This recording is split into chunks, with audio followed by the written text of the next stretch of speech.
Hello friends, आज हम आपको मधुबाला जी के बारे में बताने जा रहे हैं कि इतनी सुंदर अदाकारा जो थी इतने कम वक्त में क्यों चली गई, क्यों परेशान रहती थी, प्यार को तरसती थी और अक्सर रोती दिखती थी। जितनी बला की खूबसूरती थी उतनी ही बला की बद्दुआएं भी रही होंगी जब भी वह इतनी परेशान थी।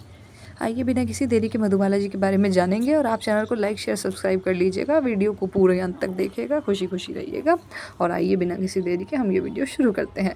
क्या आप लोग जानते हैं कि मधुबाला जी ने जो कदम रखा था फिल्मी दुनिया में वह नीलकमल मूवी के साथ रखा था और नीलकमल मूवी से उन्होंने हिंदी सिनेमा में कदम रख दिया था।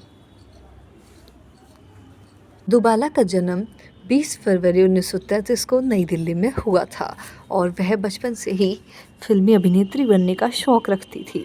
बहुत कम उम्र में उन्होंने फिल्मी दुनिया में अपना कदम रख दिया था और महज 36 साल की उम्र में इस फिल्मी दुनिया को वह अलविदा कह गई थी, मर गई थी।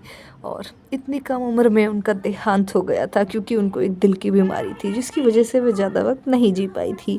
आइए जानते हैं कि उन्हें यह बीमारी क्यों हो गई, क्यों उनका किसी ने साथ नहीं दिया, अकेले पड़ी रहती थी, पूरी ज़िंदगी प्यार को तरसती रहती थी। चलिए थोड़ा जान लेते हैं। मधुबाला का पहला अफेयर रहा था प्रेमनाथ के साथ, लेकिन वह ज़्यादा दिन नहीं चला था, कुछ वक्त बाद ही वह टूट गया था।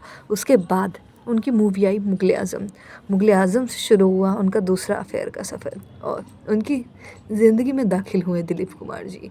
दिलीप कुमार आए और मधुबाला की ज़िंदगी में वो चार चांद लगाए गए। मधुबाला ऐसा कहते हैं कि मधुबाला और दिलीप कुमार का ब्रेकअप जब हुआ था, ये बात तो किसी को नहीं पता कि क्यों हुआ था, किस बात पे हुआ था, लेकिन उस ब्रेकअप ने मधुबाला को अंदर तक तोड़ दिया था।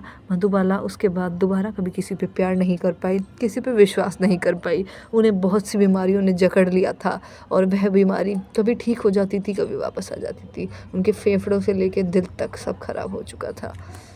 कहता है कि उनके पिता को उनका ये रिश्ता नहीं पसंद था और इस बात पे उनके पिता से भी लड़ाई हो गई थी और उन्होंने अपने पिता की साइड ली। उन्होंने कहा था कि पहले मेरे पिता से माफ़ी मांगो तभी मैं तुमसे शादी करूँगी, लेकिन दूसरा इंसान झुकने के लिए तैयार नहीं हुआ।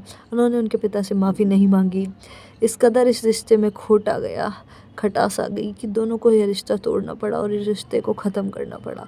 कुछ ये रिश्ता इस तरह ख़त्म हुआ कि मधुबाला अंदर से टूट गई थी। रिश्ता टूटने के साथ साथ मधुबाला भी बुरी तरह से टूट चुकी थी और फिर वह दोबारा कभी नहीं जुड़ पाई।